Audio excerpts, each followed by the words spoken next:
Good morning and welcome to the Fixed Wheeling Guide channel. My name's Stuart Lomas. Didn't make a video yesterday, which was Saturday. Wasn't too well. Bad pain day. They do happen. So if I ever disappear off YouTube, that's kind of the reason. So back today, still recovering, but certainly not as bad as I was. Sunday morning, beautiful Sunday morning here in Manchester. Clear blue sky, sunny. Very nice change to yesterday. A little bit miserable, a little bit undecided what it wanted to do yesterday. What I want to talk about today is obviously it's about watches and it's about collecting, but it's not about watches in the more precise manner. What I want to talk about is why we hold so many watches potentially in our collection. I've seen yesterday and this morning, just generally floating through YouTube, a number of people and even Archie talking about whether it's okay to own one watch. The title of the video kind of says it all. You know, too many watches and so few wrists. I've had a little bit of a count up this morning, and I own, I think, 25 wristwatches, most of which are admittedly rubbish, but the majority of them, or the fair share that I use on a regular basis, are good quality, and two of those are my foundation prestige pieces. To give you an insight, I did mention this in another video the other day. I also own that. That was what I class as a beta. I bought this years ago when I used to have a garden, and the suggestion was put to me that we dig up all the grass, pull out a tree that was in there, pull out an old rose bush that was in there, and put hardcore down and pebbles and railway sleepers and so on and so forth. So I didn't want to wear any good quality watch because I knew that it was going to get banged during the course of doing all that work. So I went out, because I can't not wear a watch, I bought this plastic rubber straps piece of rubbish. I think it cost me £3, something like that. So it's an absolute beta. It is nonsense. It's the kind of thing you would get in a cereal box, but at the time it served a purpose that if I did hit it with a hammer or whatever, it didn't matter. So the question is today,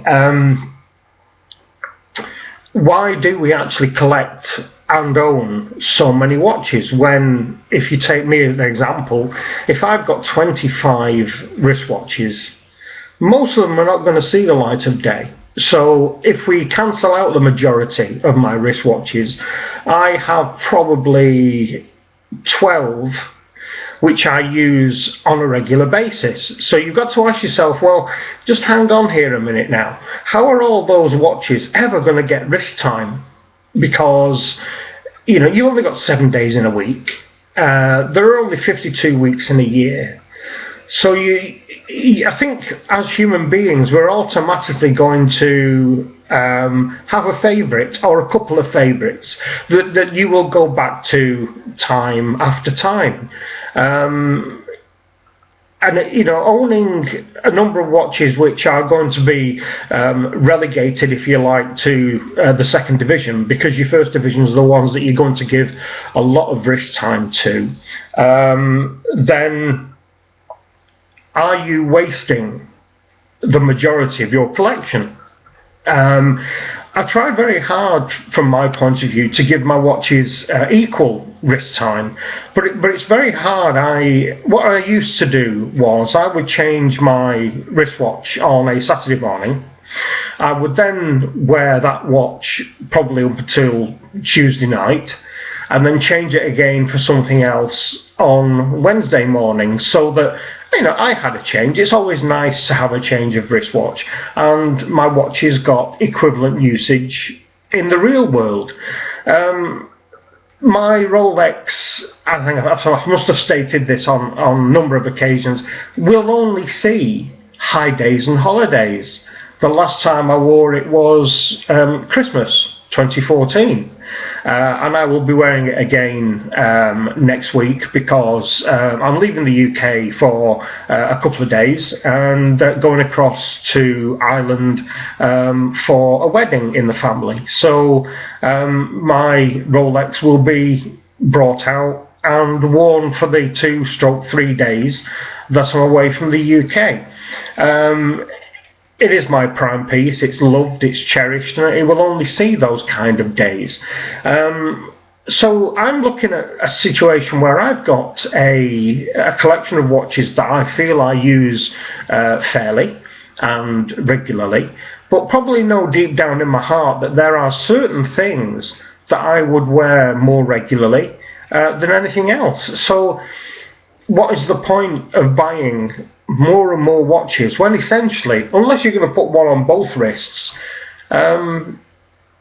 how can we guarantee they're going to get wrist time? When we go out, of course, and we purchase something new that has been nibbling away at us, we are delighted to get it, and then immediately, as soon as you get it sized or you size it yourself, it goes on your wrist and it stays there for a couple of weeks, like my Omega Seamaster 300 that did that. I only took it off yesterday, I think. So what's it had? 2.5 weeks of wrist time, and I put on one of my Hearts & Co. And yes, it's a quartz. So you've got to ask yourself the question: what is the point of buying all those watches? And I find it more and more difficult. The more I acquire, the more I find it difficult to justify why they're there, as it were. I mean, we all know we have this unquenchable urge to go out and buy something that is shouting at us to buy it. And I try very hard not to buy a brand because people say that it's the brand that you own, or you should own, sorry. I try not to be pushed in that direction, and it doesn't mean a lot to me that if a brand is in vogue at the moment, that you need to own one of those. A watch, no matter what movement, whether it is an automatic or a self-wind or a quartz, if that watch speaks to me, then I'll go and buy it if I can afford it. But you can only go so far down that route until you get to the point where I feel kind of where I am at the moment, where my collection is now 2 sides, as it were, or 3 sides potentially. I've got one collection of watches of probably about 10 that will never see the light of day. They're not even in my watch box, they're in drawers elsewhere, and I know that I will never wear them. So why don't I sell them? Well, I know to a certain extent that a lot of people are not going to be bothered by them, to be honest. So that's the 10. Those are relegated to the dark recesses of my collective memory. So then I've got the 10 watches that I do wear.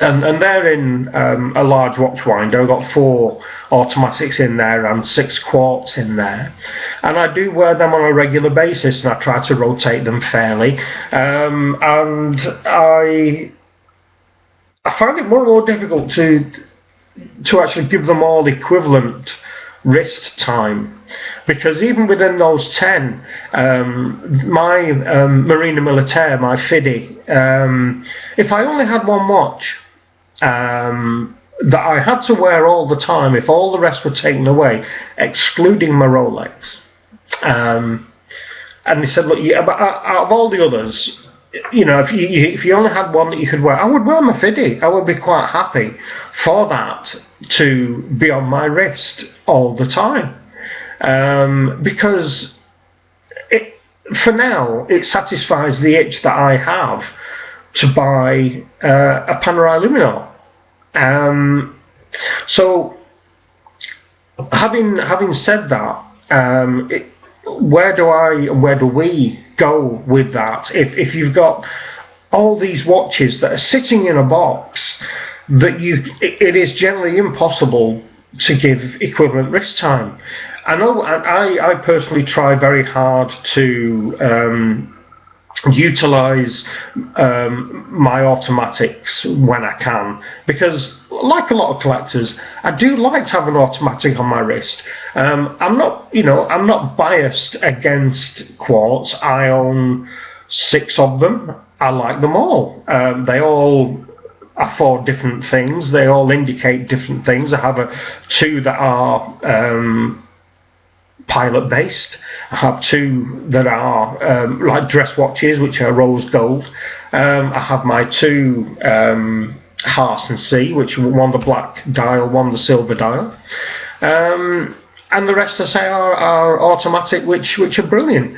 And then my 2 foundation pieces, which are my Rolex and my Omega Seamaster. So unless I can grow another couple of arms and wear wristwatches on each, my collection is not by nature, because of how we are, we're always going to have favourites. They're not going to get equal wrist time. So I guess to wind this up, the question is, why have a collection?